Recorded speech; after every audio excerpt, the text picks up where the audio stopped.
Hello, yes. Sorry for the absence. There's some miscommunication going on. I apologize.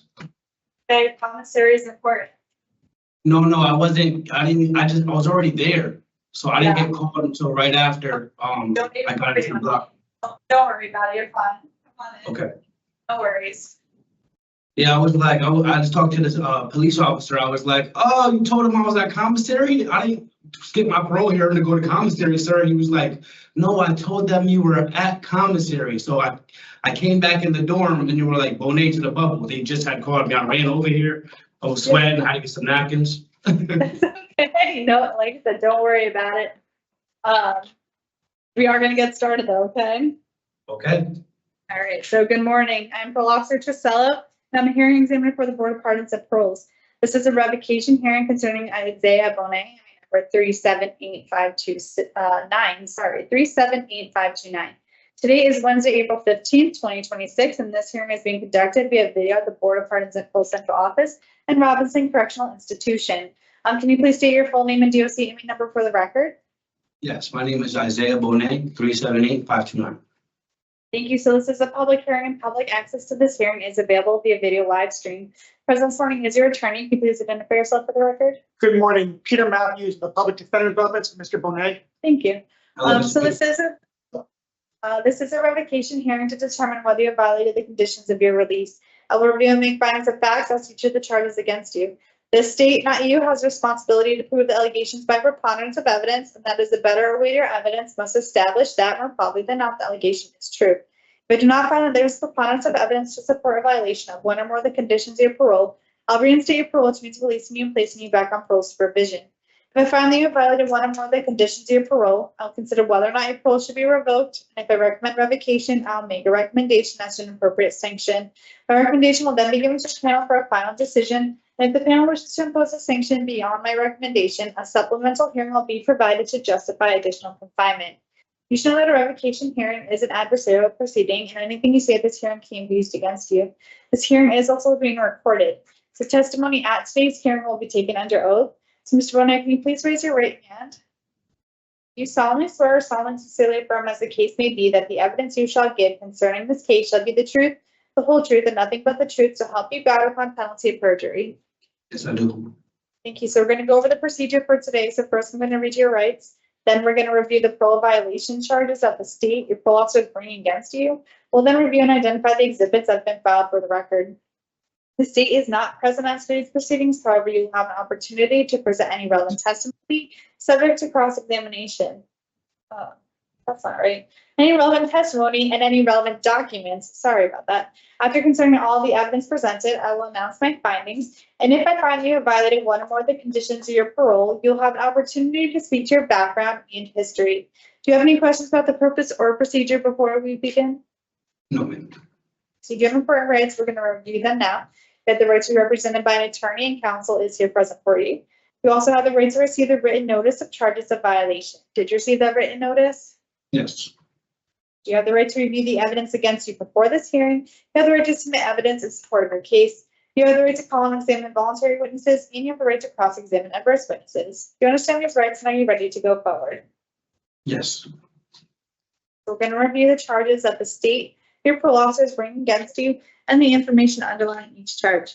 So charge number 1, the condition of obedience to the law. The charging officer reported that on the morning of 12/5/25, you were at 202 Coleman Street in New London. A video was reported of you threatening a family member with a red folding knife, stating that you were going to kill them. New London police arrested you for threatening second and disorderly conduct. Charge number 2, the condition of weapons. The charging officer reported that you were taken into custody by police. When you were taken into custody by police, you were in possession of a red folding knife similar to the one you were seen holding on camera during the threatening incident. The state has filed the following exhibits that have been marked for identification purposes as Exhibit A, the notice of parole violation. Exhibit B, the parole violation report. Exhibit C, the remand to custody. Exhibit D, the signed parole conditions. Exhibit E, the New London Police Report, case number 25000311059, and Exhibit F, the continuance from New London Court. In addition, the state did file an addendum to the parole violation report on March 10th, 2026 that states that Mr. Bonet appeared in New London Court on 3/9/26.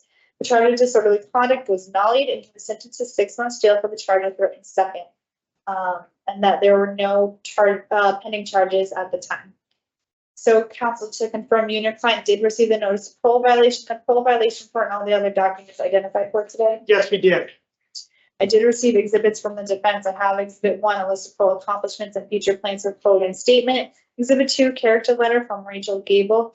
Exhibit 3, a support letter from Donnell Brown, founder and director of Asset Music Group LLC. Exhibit 4, 9 certificates. Exhibit 5, the offender work performance in program form. Counsel, do you need time to submit any other documents? No, I did not. There are no witnesses present today. So at this time, it is the defense's opportunity to call any witnesses, present evidence, and to speak to any of the evidence submitted. So counsel? Thank you. So Mr. Bonet, he did enter a plea in court. It was a plea under the Alfred Doctrine. He does dispute a lot of the allegations that were contained in the police report. I just wanted to add a little additional context to Mr. Bonet with regard to what happened. First, while the complaint was his nephew, Mr. Bonet's nephew is the same age as Mr. Bonet. So it wasn't as though this was an incident involving a young 18 or 19-year-old kid. He was somebody who was the same age as Mr. Bonet. Mr. Bonet indicated he was working as his mother's PCA, and there had been some verbal disputes over the course of the day between him and his nephew. At the time he was leaving, he indicated his nephew grabbed Mr. Bonet physically, and unfortunately the situation did escalate. He does accuse some of the allegations, but he does acknowledge that he could have handled the situation differently, and he's apologetic about what happened. Nobody was injured in this incident. It was an isolated incident. He was otherwise doing very well. So if there's a finding, it would like to be heard further with regard to sanction. Thank you. So I'm going to announce my findings. So in charge of one, Mr. Bonet, I am finding that you violated the condition of obedience to the law based on your conviction of the threatening second when you received that 6-month jail sentence. In addition, the evidence in support of the charge is states exhibits B, D, and F. And I'm also finding that you violated charge number 2, the condition of weapons, based on the evidence presented in states exhibits B, D, and E. So that does conclude the fact-finding portion of this hearing. Before I make my recommendation, I'll have an opportunity to speak to your background and history. The purpose of this part of the revocation hearing is to help determine what I'll recommend. So, counsel. Thank you. Mr. Bonet, he's 33 years old. He was born in Connecticut. He graduated from high school in New London. He had a difficult childhood. He did move around some due to being under the care of PCF. However, his mother still resides in Connecticut, and he does have a good relationship with her. He also has a fiance who's a good source of support as well. And he is looking to be sponsored by his fiance, who does reside in New London. She's been approved as his sponsor in the past. And she did provide a reference letter, which was submitted as an exhibit. It was a very good letter. She's very supportive of Mr. Bonet.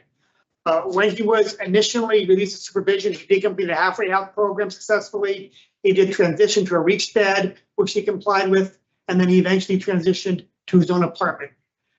He did continue his education after high school. He attended trade school. He has certification in graphic design. He's been working on obtaining additional certifications to assist him in his career opportunities in the future. Some of those have been attached as exhibits. There was a first aid certification, an OSHA certification, a flagging and traffic control training, as well as some additional employment skill training programs, which he had completed successfully.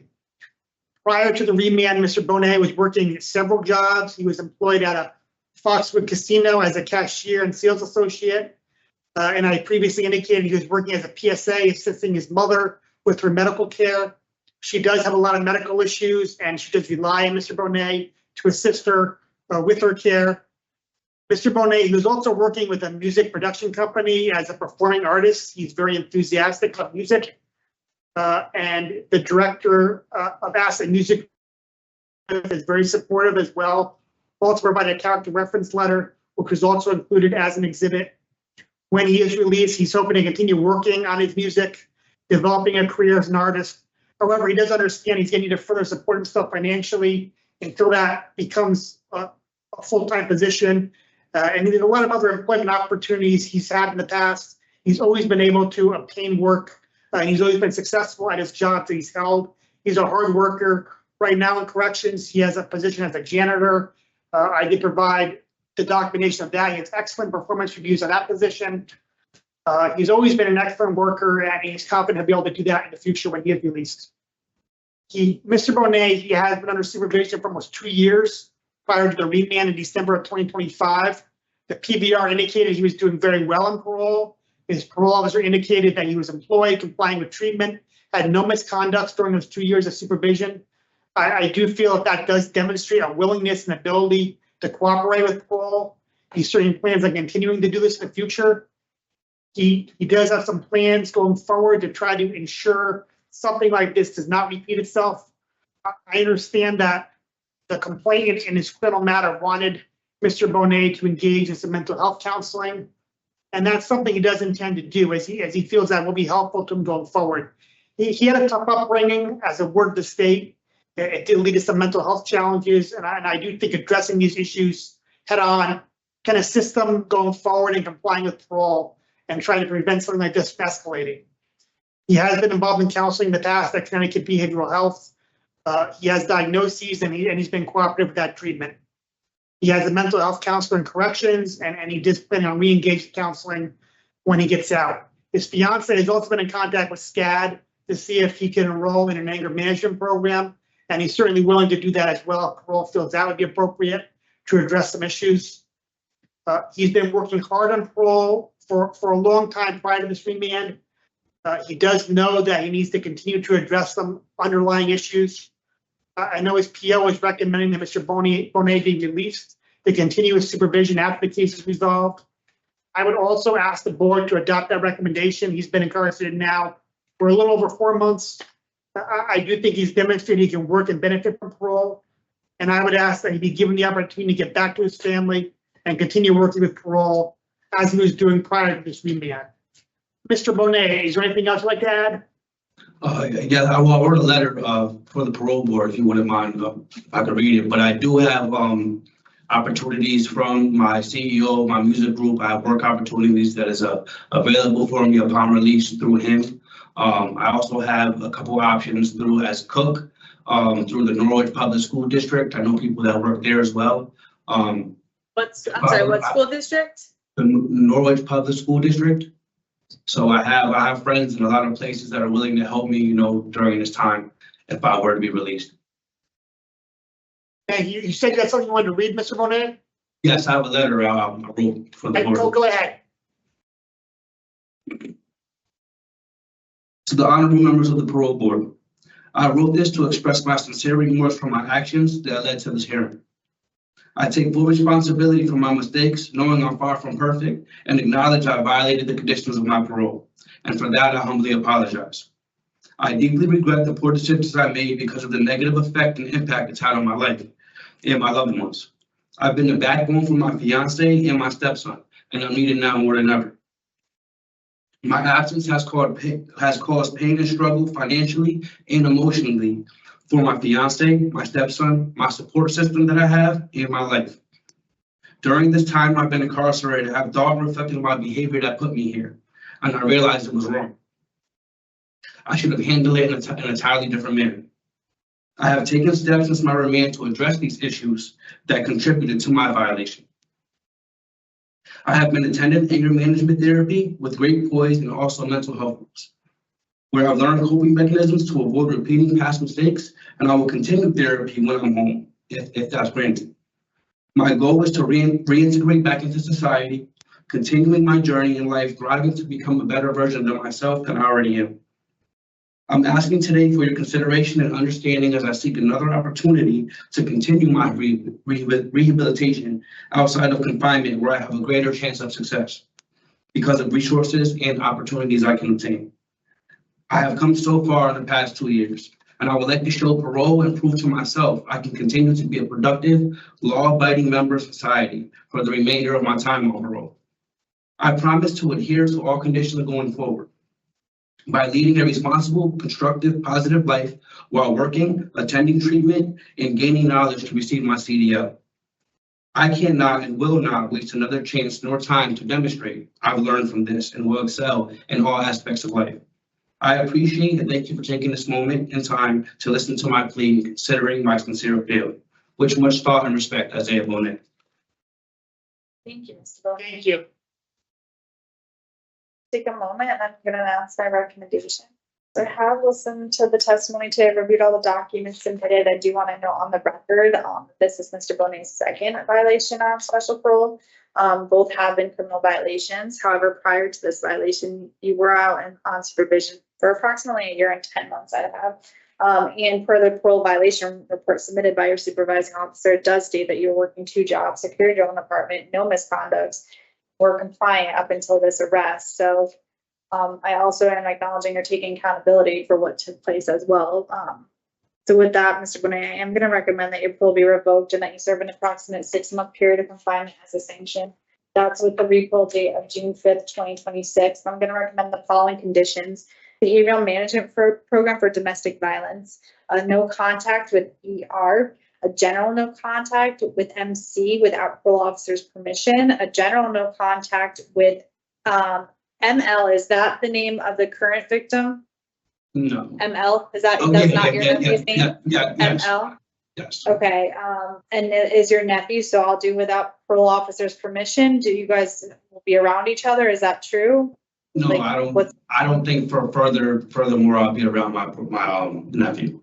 Okay, so I'm gonna do, no contact with ML without parole officer's permission, so just make sure you have a conversation if anything, if you do need to be or whatever takes place, okay?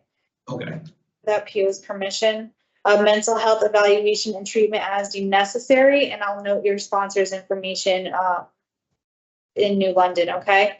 So, what happens next, Mr. Bonet, is that my recommendation is gonna go to the board next week on April 23rd. On that day, the board can do 3 things. They can lower my recommendation if they choose to do so. They can adopt it if they choose to do so. And if for any reason they would want to see a longer period of confinement as a sanction, they'll ask you to come back for another hearing to address their questions and concerns before anything longer is imposed. Okay, so that does conclude today's hearing. Do you have any questions? no, I do not, ma'am. So this does include the revocation hearing for Isaiah Bonet, inmate number 378529. Good luck to you, Mr. Bonet. All right, so we can get started. Attorney Dean, are you with us? Hi, good morning. Good morning.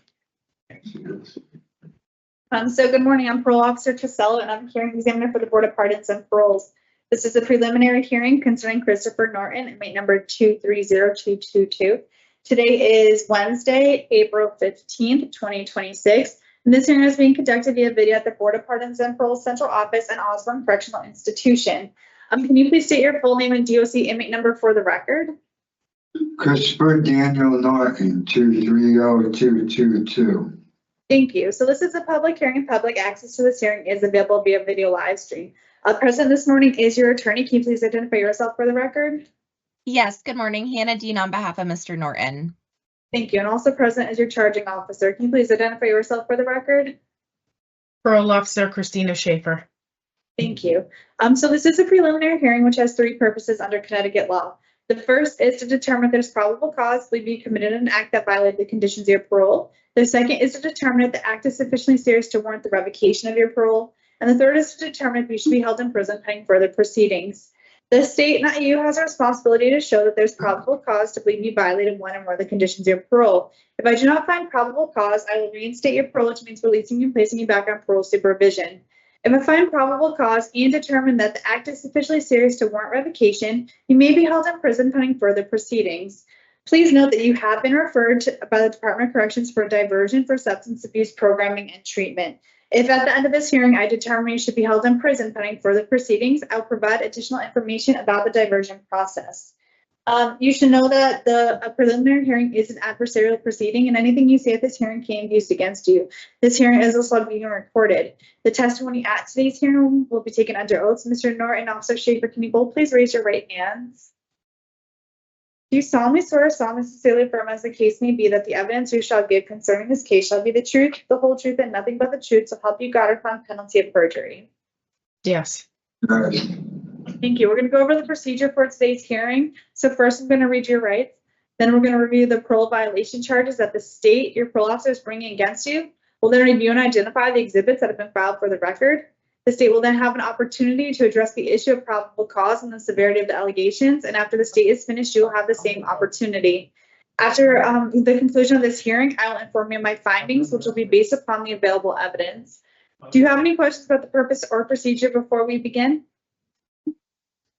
Who, me? Yep. No. Yes, you meant, no? Okay. So we're gonna go over your rights for today's hearing. So first thing, your first right is that you have the right to be represented by an attorney and counsel is here present for you. You also have the right to receive a written notice of charges of violation. Did you receive that written notice? Yes, ma'am. Perfect. You have the right to review the evidence against you before this hearing. You have the right to submit evidence in support of your case. You have the right to call and examine voluntary witnesses, and you have the right to cross-examine adverse witnesses. Do you understand these rights and are you ready to go forward? Yes, ma'am. Perfect. So we are now going to review the charges that the state, your parole officer is bringing against you and the information underlying the charge. So Officer Schaefer, can you please review the charge for us? Charge 1, drugs. On 10/15/25, you tested positive for cocaine and signed a voluntary admission form. On December 30th, 2025, you tested positive for cocaine but denied use. The sample was sent to Premier Biotech Labs and confirmed positive. On February 17th, 26, you tested positive for cocaine and admitted to crack use. You signed a voluntary admission form. On March 2nd, 26, you tested positive for cocaine with your REACH program that you reside in. On March 4th, 26, you tested positive for cocaine and fentanyl. You denied use and the sample was sent to Premier Biotech Labs. Thank you. You've also submitted evidence in support of the charge. Can you please identify the evidence for us? Going down, starting with Exhibit A, you want to hear? Yes. Yes, Okay, please. Exhibit A, remand to custody order. Exhibit B, parole conditions. Exhibit C, parole violation report. Exhibit D, notice of parole violation.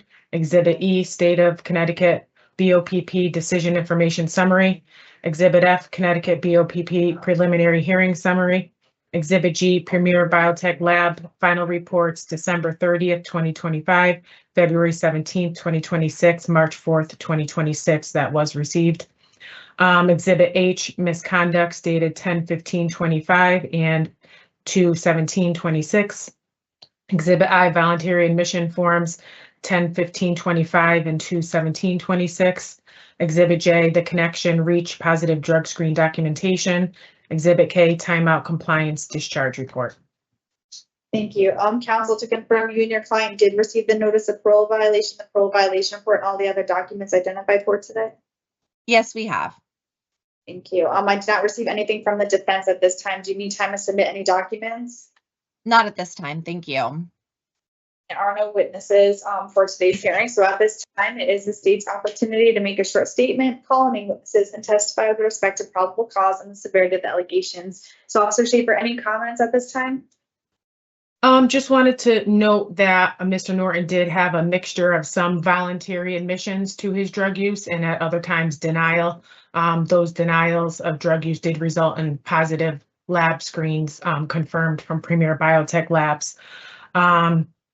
It appeared Mr. Norton was not readily willing to admit that he had a substance use problem, which led parole to seek higher level of care. Unfortunately, out in the community, that wasn't possible, leading us to the timeout placement.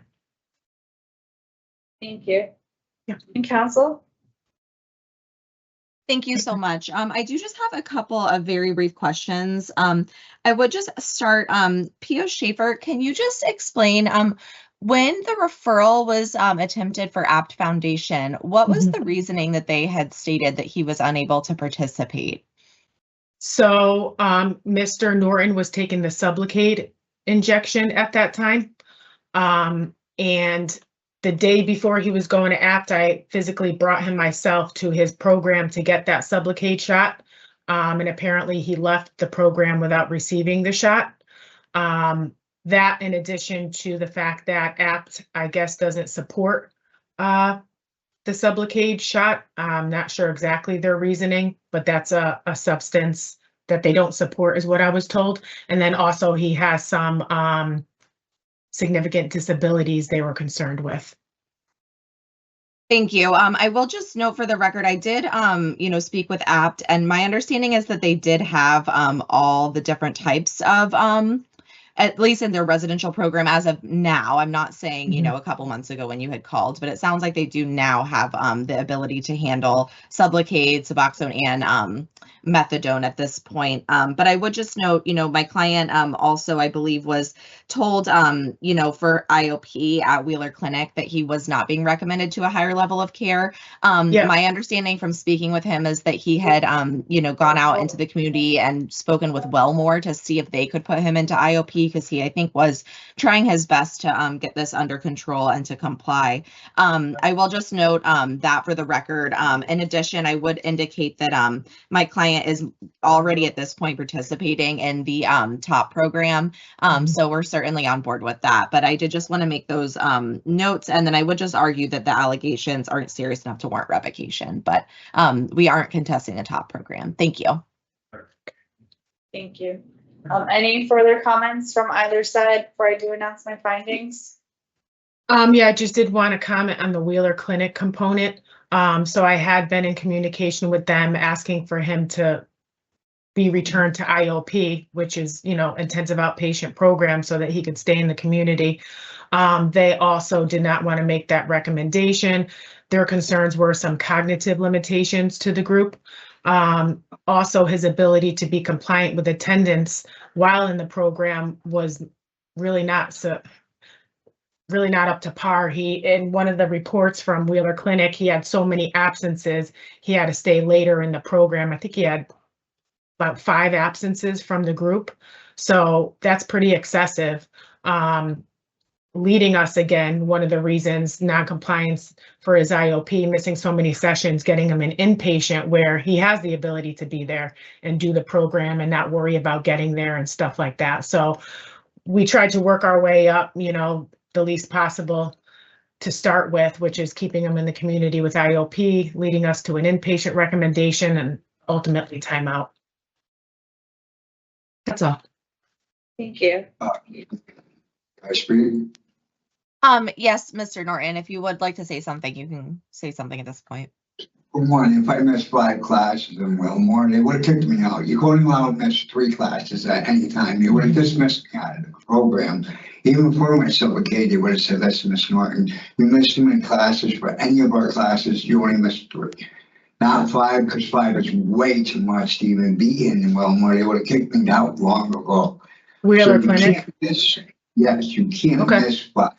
The thing is that when I went to a different group, they said that I'm doing good in another group, that I shouldn't be stepped back up to where I have to step back to another program. So to help you out, I went to another whole place. It's called Wilmore.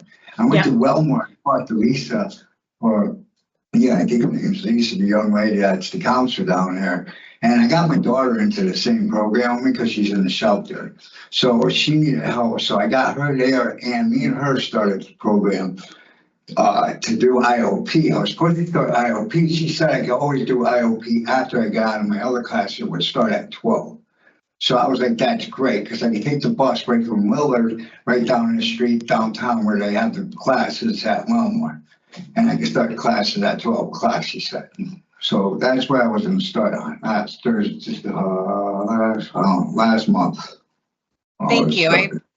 I appreciate you putting that on the record. Thank you. Yep. Thank you for that. Unfortunately, I never received any documentation that any of that had been initiated. Thank you. Before I do announce my findings, anything additional, Council Officer Schaefer? Nope. No, thank you. So I have listened to the testimony today, and I am going to announce my findings now. So on charge number 1, the condition of drugs, Mr. Norton, I am going to find probable cause based on the evidence presented in States Exhibits B, C, G, H, I, and J. I'm also do find that the act is serious enough to warrant revocation. So what happens next is we're going to jump into the diversion eligibility, since you were referred for the diversion program. So what that means, Mr. Norton, is that if you wish to participate and apply, and I find that you meet the eligibility criteria, I'll continue your case while you are provided the opportunity to participate in that program and while at the correctional facility. What happens is that if you successfully complete the program and treatment provided, I'll dismiss your case and order your parole reinstated. If you do not complete the program and treatment, the board will then schedule and convene a revocation hearing to determine whether you have violated the conditions of your parole. And if so, at that time, the hearing examiner will make a recommendation regarding whether your parole should be revoked and what, if any, sanctions should be imposed. So Mr. Norton, I do want you to know that participating in the diversion program is completely voluntary. So do you understand the diversion process if you wish to apply for it? Which program is that, ma'am? That's the This top is the program. This is the one Sorry. that you're already participating in at the jail.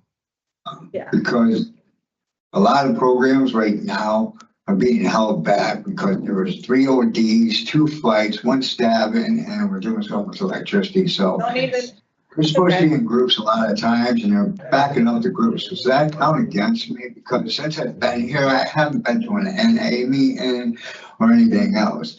And I No, think this this is the prison top, actually Mr. Norton, goes this down is, because this place has more drugs I've Mr. ever Norton, seen. Mr. Norton, your attorney's trying to just Mr. give you some Norton, information. this is for the top program. These are the substance use classes. I think you've been doing it like basically every day, that you go to for a couple hours. It's like treatment. That's what, the program you would be doing is. And this is what we had discussed. If you, complete this program, then you would be reinstated automatically, as long as you don't get any DRs.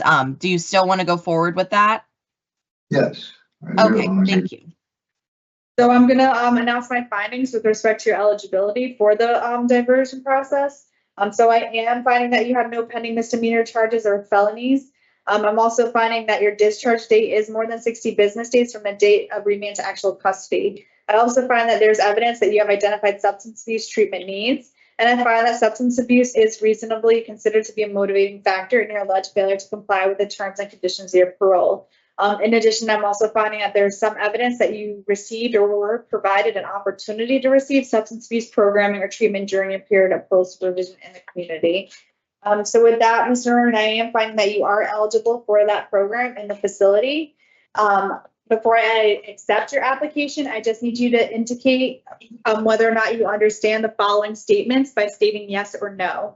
So the first one is, I understand that I will remain incarcerated while I receive programming and treatment, and that parole revocation proceedings may be delayed as a result.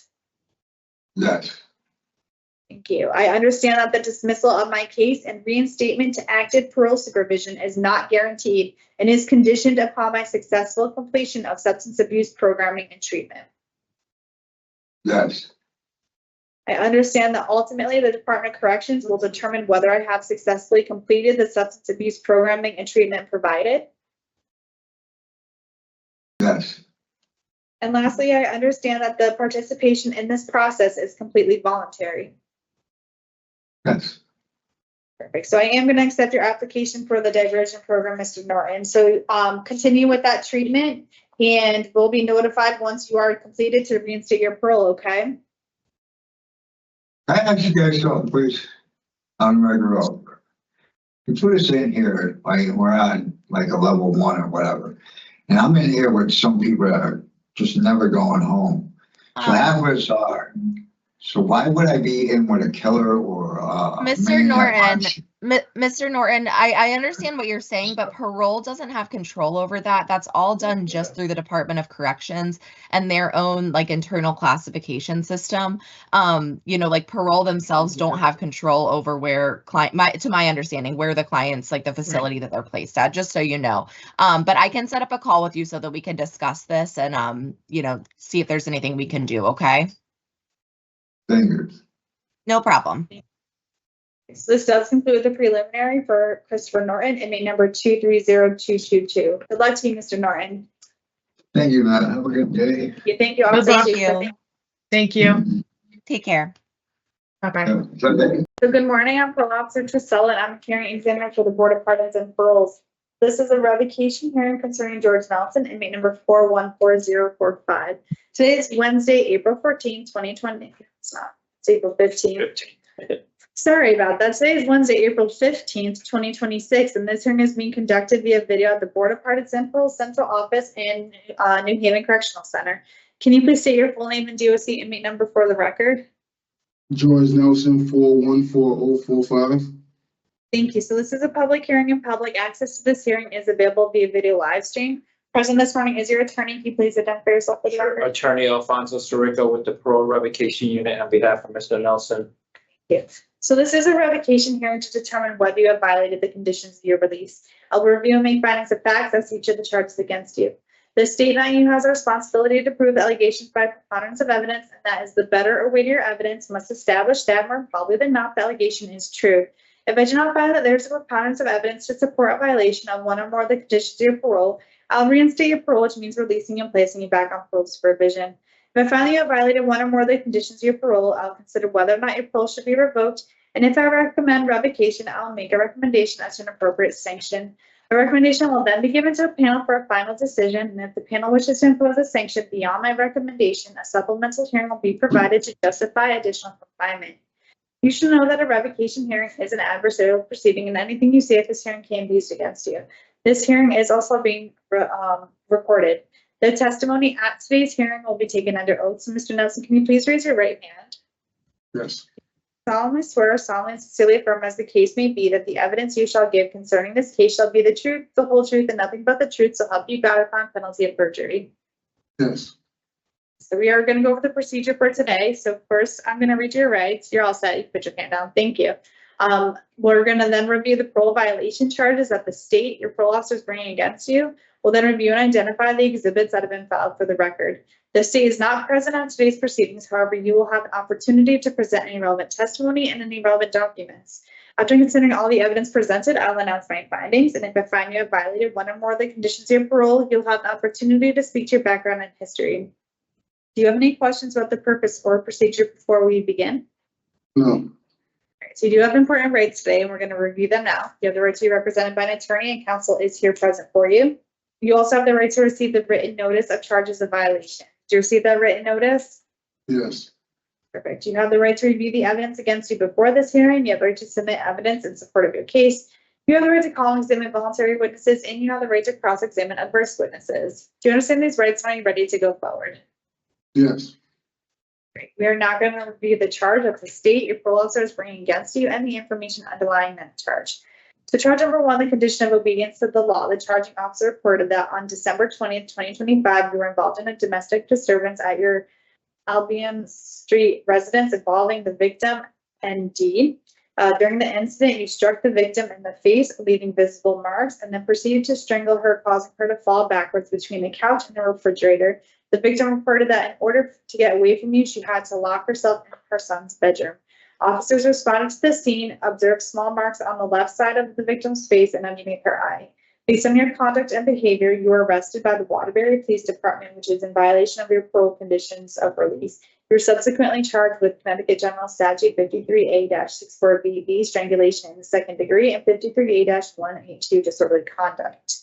The state has filed the following exhibits that have been marked for identification purposes as Exhibit A, the parole violation report, Exhibit B, the notice of parole violation / rights, Exhibit C, the remand to custody, Exhibit D, the conditions of parole, Exhibit E, the Waterbury Police Report number 2500121-467, Exhibit F, the decision information summary, and Exhibit G, the judicial pending case detail docket number 647-S. In addition, the state filed an addendum to the parole violation report on March 23rd, 2026 that states that on December 20th, 2025, Mr. Nelson was involved in a domestic disturbance in his approved residence. On February 26th, 2026, Mr. Nelson appeared in Waterbury GA4 under the docket ending in 647S, and his case was sentenced and disposed. Nelson's original charges were substituted down to 53A-181A, creating a public disturbance. Nelson entered a guilty plea, and was sentenced to a $50 fine. Counsel, to confirm, your client did receive the notice of parole violation, the parole violation report, and all the other documents given by court today. And I did receive one exhibit from the defense, Exhibit 1, a list of parole accomplishments and future plans for parole reinstatement. Counsel, do you have to submit any other documents? No. Not have any witnesses. So at this time, it is the defense's opportunity to call any witnesses, present evidence, and speak to any of the evidence. Yes, I just clarify your addendum you have that was submitted PCS. You have the case being resolved on February 26th of 2026. Is that correct? Yes. All right. Could you tell me what day your addendum submitted by PCS is? I think by procedure, it's 14 business days. Correct. Was it received within that time frame? Council. It was received on March 23rd of 2026. I just want to put on the record, our secretaries, paralegal, social worker, we all track cases that are, when our clients have criminal charges in court. And on 2/26/26, my secretary did send a request for an addendum, which was not responded to. And then it made it to my desk, and I sent an email on March 23rd of 2026 to the supervisor. No response, and 3 hours after I sent that email, the addendum appeared here at the Board of Pardons and Parole. So that addendum was not sent within the 14-day requirement. I just want to make sure that's clear for the record. Regarding the actual charge, the obedience to the law, I understand is charged for the PVR, the obedience to the law. Those charges on paper are relatively serious charges, but as we know, the PVR, when there's a criminal charge, they take a look at the police report and more or less summarize what's in the police report. Now, as an attorney in criminal court, a police report can't just be submitted into evidence at a trial because that's all hearsay. So it's what the police officers gather at the scene via statements, what they view. And they write a police report, but a police report cannot be submitted into evidence at a criminal trial. It's all hearsay. Testimony needs to come through witnesses and things of that nature, and prosecutors have a certain burden of proof to meet, which is different than here. I'll give it that. But if by charges that he was charged with in criminal court, to go from those charges to creating a public disturbance, which is an infraction with a $50 fine, is night and day, in my opinion. So clearly, what was in that police report, for a prosecutor to change those charges, there have to be some substantial differences in what was said in the police report, testimony, through investigation. I just want to make that abundantly clear as to what happened in this case, to go from those charges to creating a public disturbance, which turned it into an infraction with a $50 fine for an individual that's been out since March 15th of 2020. That's all I have for the first part of the hearing. And I just want to add, I understand the burden as far as criminal court and the Board of Pardons and Parole. I get the standard line at these hearings that the conduct meets the elements of what the hearing examiner has to look at. But in this particular case, it's troubling because that conduct in criminal court went in the total opposite direction. In my argument I make all the time, if our client has police contact, if there's an arrest, it automatically meets the elements of what they're charged with via a police report, which is very unfair to our clients, in my opinion, with the understanding there's two separate standards. Thank you. Let's take a moment and I will announce my findings.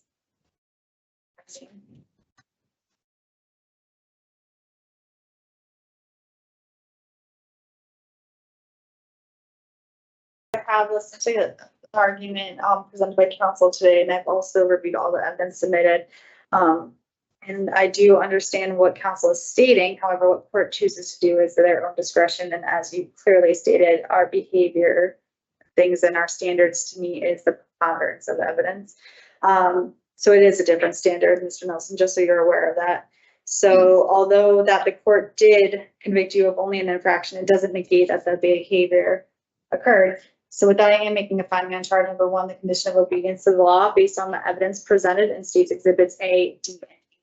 So just conclude the fact-finding portion of this hearing. Before I make my recommendation, you'll have an opportunity to speak to your background and history. The purpose of this part of the revocation hearing is to help determine. So counsel? Yes, on behalf of my client, Mr. Nelson, as I indicated, he was paroled on March 15th of 2021 is what I have. It's not remanded until 12/22/25. He was out for quite a bit of time, almost approximately 4 years. He's 43 years old. He does have one child. He was born in New York. He was raised and then he moved to Waterbury about 15 years ago. On his release, looks like in March 2021, he did successfully complete the Project More Halfway House program. Then he was at the New Opportunities Halfway House Program, for the Connecticut Renaissance.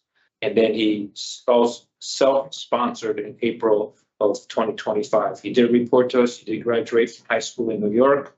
As far as his employment, while he was out in the community for those 4 years, full-time server and cashier at the Turkey Hut in Waterbury for approximately 2.5 years, which is a family business. Also started a landscaping business approximately 2.5 years ago out of New Britain. He has successfully completed some anger management at Midwestern Connecticut Council in from April of 2025 to May of 2025, and did report to us he did successfully complete additional outpatient behavioral health in 2021. As far as his plan for reinstatement, he can return to independent housing. Apparently, it's been kept up to par with the rent since he's been remanded. That's where he was. He tells it's still available with the understanding. I know parole officer is going to have to check all that out. Does want to enroll in cosmetology program for barbering, and he indicated to us he can return to his position at the Turkey Hut and his landscape company, and he's amenable to any treatment recommendation. As indicated, he has completed treatment while out in the community. Mr. Nelson, anything I left out that you feel is important or anything I said is incorrect? She wants to know not about the first part of the hearing, about your background and what your plan is for when you get out. Anything you want to add, now's your opportunity. No, you said everything. Thank you. Okay. Thank you, counsel. If I may just add one additional comment, based on the length of time my client was out, based on what occurred in court, I am asking for my client to be re-paroled as soon as possible, given the length of time he was out. Singular violation of the obedience to the law, which turned into an infraction. Thank you. Thank you. So I have reviewed all the evidence submitted.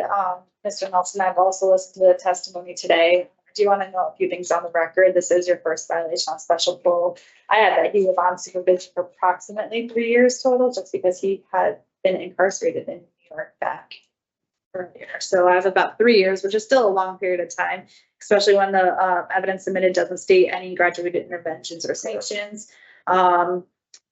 And states that you were employed the entire time. So with that, I am going to recommend, Mr. Nelson, that your parole be revoked and that you serve an approximate 4-month period of confinement as a sanction. And that's with the re-parole date of April 23rd, 2026. I'm going to recommend the following conditions: a behavioral management program for domestic violence, no contact with victim SC and HK, a general no contact with ND, a mental health treatment, and then I will put the information for your self-sponsored apartment. So what happens next, Mr. Gosh, do you halfway house? I know he has an apartment, but We it can gets, put it for as a second choice. the board agrees with me. I'm just yes. afraid. I have an apartment. I know, but there's more to it, because my recommendation, what happens, Mr. Nelson, is my recommendation is going to be for the same date as the parole board reviews your case. So if they agree to it, you'll be released that day. And I just don't know what parole and community services. Go ahead, counsel. Yes, Georgia, obviously I'm trying to get you out as soon as possible with the understanding the board has to adopt this recommendation. With the understanding you do have an apartment, but for some reason you're going to be hopefully released on the 23rd. If they can't verify that day, you might have to go into halfway house for like a few days or a week until they verify that your apartment is still available. Oh, okay. So we're only going to do the halfway house placement stipulation as a backup plan. Just a backup. She's not asked as a first choice. We want you to go back to your independent housing. I've noted that you've been paying the rent's done for the month. So it's just that because of the time frame, that my recommendation is just so that there's no holds up with anything. However, Mr. Nelson, I do want you to be aware that the board can do 2 things on that date next Thursday. They can adopt it, which means you would be released that day. And then if for any reason they would want to see a longer period of confinement as a sanction, they'll have you come back for another hearing to address their questions and concerns before anything longer is imposed, okay? All right. That does conclude today's hearing. Do you have any questions? No, I'm good. If I just read, she indicated, Mr. Nelson, next week on the 23rd, you'll know if they adopted the recommendation because you'll be released that day. If not released, that means they didn't adopt it. I'll set up a legal call with you and cover the next step with you. All right, thank you. All right, good luck to you, George. Just keep doing what you were doing while you were out. This includes a revocation hearing for George Nelson, inmate number 4144045. Good luck to you, Mr. Nelson. All right, thank you. Have a good day. Too.